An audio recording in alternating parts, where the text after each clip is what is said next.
Hi everyone, আপনারা কেমন আছেন? আশা করি সকলেই ভালো আছেন।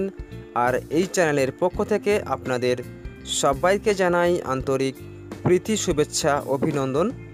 বন্ধুরা, যে বিষয় নিয়ে আজকের বিষয়টি হলো আপনার ফোনে যে আপনি নাম্বারগুলি সেভ করে রেখেছেন, সেই নাম্বারগুলি আপনি এখন থেকে আপনার মেমোরি কার্ডে আপনি সেভ করে রাখতে পারবেন। আরও একটি বিষয়, আপনি যে দেখতে পাচ্ছেন এমএক্স প্লেয়ার, আপনারা সবাই জানেন এমএক্স প্লেয়ারটি একটি ভিডিও প্লেয়ার। আপনি এখন এমএক্স প্লেয়ারটিকে আপনি অডিও প্লেয়ার তৈরি করতে পারবেন। বন্ধুরা, প্রথমে দেখিয়ে দিচ্ছি আপনি আপনার নাম্বারগুলি কীভাবে মেমোরি কার্ডে সেভ করবেন। বন্ধুরা, এই কন্ট্যাক্টে যে আপনি আপনার নাম্বারগুলি সেভ করে রেখেছেন, এই নাম্বারগুলি যদি ডিলিট হয়ে যায় আপনি ফিরে নাও পেতে পারেন। তাই এখন থেকে আপনি আপনার মেমোরি কার্ডে নাম্বারগুলি সেভ করে রাখতে পারবেন। আপনি উপরে দেখতে পাচ্ছেন মোর অপশান, এখানে টাচ করবেন। টাচ করার পরে আপনি সেটিংয়ে চলে আসবেন। সেটিং, বন্ধুরা দেখতে পাচ্ছেন উপরে লেখা রয়েছে আই অ্যাম প্রোড এক্সপোর্ট কন্ট্যাক্ট। আপনি এখানে টাচ করবেন। আপনি নিচের দিকে দেখতে পাচ্ছেন লেখা রয়েছে export contact for your device storage two selected storage location ASBCRD file. আপনি এখানে টাচ করবেন। টাচ করার পর আপনি এখান থেকে SD কার্ড চুজ করে নেবেন। বন্ধুরা, আপনার কন্ট্যাক্টে যতগুলি নাম্বার ছিল এখন মেমোরি কার্ডে সেভ হয়ে যাচ্ছে। আমি দেখিয়ে দিচ্ছি আপনার মেমোরি কার্ডের নাম্বারগুলি সেভ হচ্ছে কিনা। আপনি এখান থেকে ব্যাকে চলে আসবেন। আমি ব্যাকে চলে যাচ্ছি।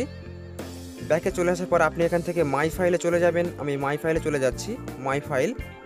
মাই ফাইলে যাওয়ার পর দেখতে পাচ্ছেন SD কার্ডে টাচ করবেন। তারপর আপনি একটু নিচের দিকে নেমে আসবেন।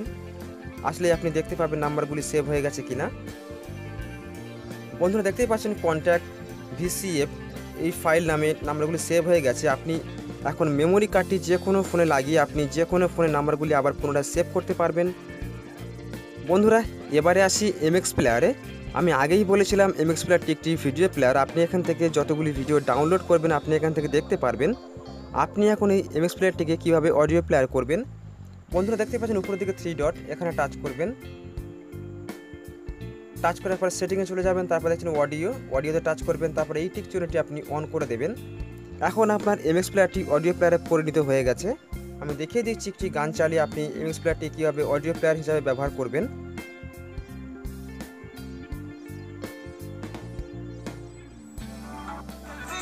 বন্ধুরা দেখতে পাচ্ছেন আপনি এখান থেকে লাইট বাড়াতেও কমাতে পারবেন, সাউন্ডও কমাতে পারবেন। আমি আরও দেখিয়ে দিচ্ছি।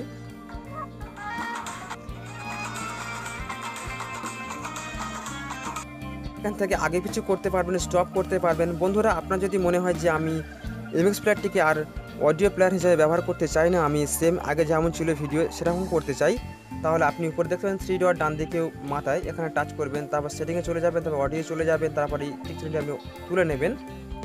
বন্ধুরা, এখন এমএক্স প্লেয়ারটি এখন ভিডিও প্লেয়ার হিসেবে ব্যবহার করতে পারবেন। তো বন্ধুরা, এটাই ছিল আজকের ভিডিও। যদি এই ভিডিওটি আপনাদের একটুও ভালো লেগে থাকে তাহলে অবশ্যই লাইক করবেন, শেয়ার করবেন বন্ধুদের সঙ্গে, চ্যানেলটি সাবস্ক্রাইব করবেন।